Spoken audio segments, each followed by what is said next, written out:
पूछिए, सवाल पूछेंगे ना। आए हैं इसके बारे में मतलब आप क्या सोच रहे हैं? आप अपना परिचय देते हुए बताइएगा। हम रिटायर्ड टीचर हैं और एक सामाजिक सरोकार रखने वाले हैं और प्रजातंत्र के लिए मर मिटने वाले हैं। और जो बीएचयू में मनुस्मृति पर चर्चा करते समय छात्रों को विभिन्न धाराओं में जेल में डाला गया है, ये लोकतंत्र के लिए शर्म की बात है, इस प्रजातंत्र के लिए शर्म की बात है और हम लोगों के लिए भी मर मिटने की बात है। इसीलिए जितने बनारस के लोग आए हैं, ये लोग बेहोशी में नहीं आए हैं, ये लोग कुछ कर गुजरने में आए हैं। हमारे पीछे बहुत लोग खड़े हुए हैं, हम केवल उसका प्रतिनिधित्व कर रहे हैं। मैं कहना चाहता हूँ सरकार से इस माध्यम से कि प्रजातंत्र से मत खेलो, अंबेडकर जी से मत खेलो। और अमित शाह, तुम सोचते हो कि अंबेडकर को बर्बाद, अंबेडकर का नाम सर मिटाओगे, तुम खुद चले जाओगे। ऐसी सरकार जो जुल्म करती है, नफरत फैलाती है, वो टिक नहीं पाती है। गांधी जी ने आप बन के आए, जिस तरह गांधी ने दांडी मार्च यात्रा की थी लोगों का, ये यात्रा कब तक और कब तक चलेगी, कहाँ तक? ये हमारी यात्रा तब तक चलेगी जब तक कि प्रजातंत्र बहाल न हो जाए और संविधान को ख़त्म करने वाले खुद ख़त्म न हो जाए। ये भाजपा की समाप्ति तक हम कसम तो नहीं कह सकते, लेकिन जीवन दान मैंने दे दिया है। और लोगों से कहता हूँ, पके बाल वालों से, कि पके बाल वालों, तुम संविधान की रक्षा के लिए तैयार हो जाओ मर मिटने के लिए।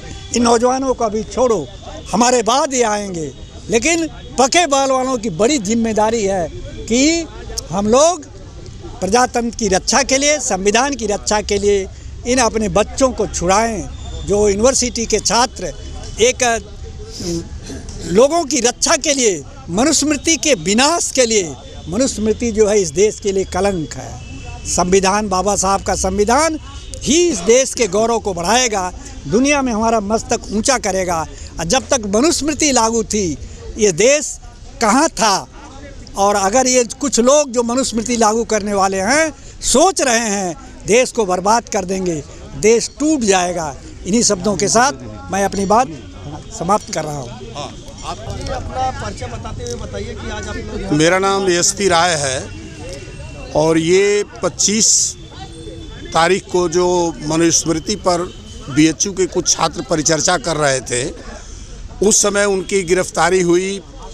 ये चीफ प्रॉक्टर ने बदतमीजी किया उन लोगों के साथ और बनारस की पुलिस ने उनके ऊपर संगीन धाराओं में मुकदमा करके जेल भेज दिया। अभी वो चौका घाट जेल में बंद है। सवाल यह है कि 25 दिसंबर 1927 को इसी मनुस्मृति को अंबेडकर साहब के नेतृत्व में जलाया गया था।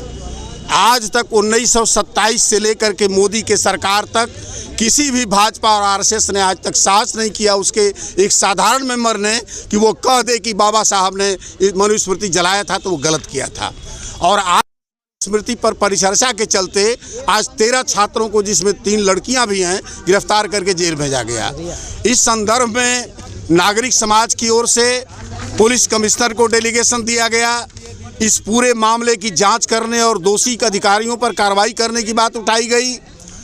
जिलाधिकारी को ज्ञापन दिया गया। जिलाधिकारी के प्रतिनिधि ने कहा कि जिलाधिकारी को कोई पावर बनारस में नहीं है, सारा पावर यहाँ पुलिस कमिश्नर को है। फिर दूसरी बार पुलिस कमिश्नर से पूछा गया कि जब आपको मेमोरेंडम दिया गया था, आपने कहा था इसकी जांच कराएंगे, क्या कार्रवाई हुई? तो फिर उन्होंने कहा कि नहीं, 2 तारीख को हम कार्रवाई करेंगे, 2 दिन में हम इसकी जांच कराएंगे। इस बीच इधर नागरिक समाज के लगभग 40 संगठनों की एक बैठक हुई और उस बैठक में निर्णय लिया गया कि हम इसको एक प्रोटेस्ट मार्च निकाल करके मेमोरेंडम हम देंगे यहाँ। और उसके बाद 8 तारीख को बनारस के तमाम राजनीतिक दलों की हम एक बैठक बुलाएंगे। नागरिक समाज और राजनीतिक दलों की बैठक होगी और उसमें एक बड़ी लड़ाई का ऐलान किया जाएगा। और ये लड़ाई चलेगी जब तक छात्रों की गिरफ्तारी रिहाई नहीं होती है, तब तक ये बनारस में संघर्ष चलेगा। आज ये भारत में संविधान जलाया जा रहा है, उसकी गिरफ्तारी नहीं हो रही है, तो ये लोग संविधान को मानने वाले नहीं हैं। ये मनुस्मृति को स्थापित करना चाहते हैं इस राज्य में जो है। इसलिए ऐसी स्थिति में संविधान को बचाने की जो लड़ाई है, वही लड़ाई आज ये गिरफ्तार छात्रों की जो लड़ाई है रिहाई करने के लिए, यह उसी लड़ाई का ये हिस्सा है। इसलिए बनारस इस पर लड़ेगा और लड़ा है बनारस। बनारस लड़ रहा है, संघर्ष कर रहा है। इसी एनआरसी के सवाल पर 70 छात्र यहाँ से जेल गए थे बनारस में जो है, इसलिए बनारस इस पर चुप नहीं बैठेगा। बनारस सिर्फ मोदी का विकास ही नहीं है, ये लड़ाई भी बनारस का हिस्सा है और इस पर आगे हमारी लड़ाई चलेगी। आज प्रोटेस्ट मार्च के जरिए हम अपना ज्ञापन देंगे, के जरिए इन चीज़ों को बाहर लाएं। अपनी बात हम समाप्त कर देंगे। मेरा नाम अशोक प्रजापति है, मैं किसान न्याय मोर्चा में प्रदेश महासचिव हूँ। आज इस मुद्दे को लेकर यह आज हम प्रोटेस्ट कर रहे हैं, यह बहुत बड़ा मुद्दा है। मैं आपके माध्यम से इस सरकार को मैं बताना चाहता हूँ, जिस कुर्सी पर बैठ के इस देश की सत्ता चला रहे हैं वह मनुवाद से नहीं, वो संविधान की ताकत से चला रहे हैं।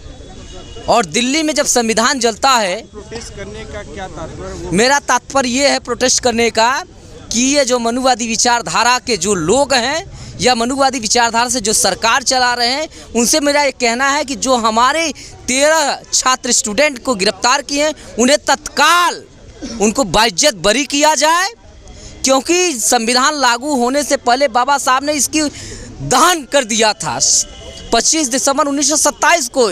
तो ये कहीं भी तरह से ये कहा जाए कि ये अपराध की श्रेणी में है, अपराध नहीं किए।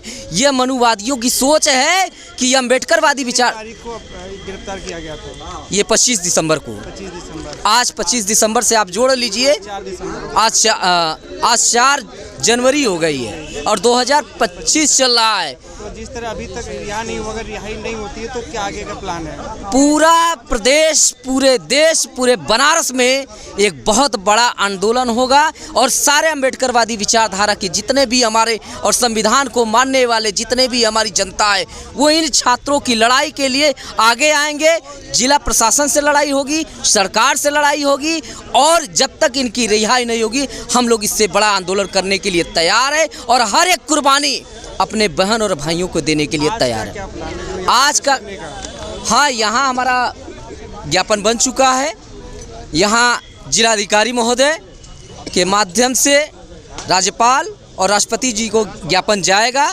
कोई मजिस्ट्रेट स्तर का कोई यहाँ पे प्रशासनिक अधिकारी आएंगे जिन्हें हम लोग ज्ञापन देंगे। नहीं होगा तो हम लोग जिला मुख्यालय पे चल के अपना ज्ञापन देंगे कि यह जो BHU में जो घटना घटी है, जो चीफ प्रॉक्टर संलिप्त है मनुवादी विचारधारा का, इसे तुरंत बर्खास्त किया जाए और 13 जिसमें 3 हमारी बहनें हैं और 10 भाई को तत्काल उनको रिहा किया जाए।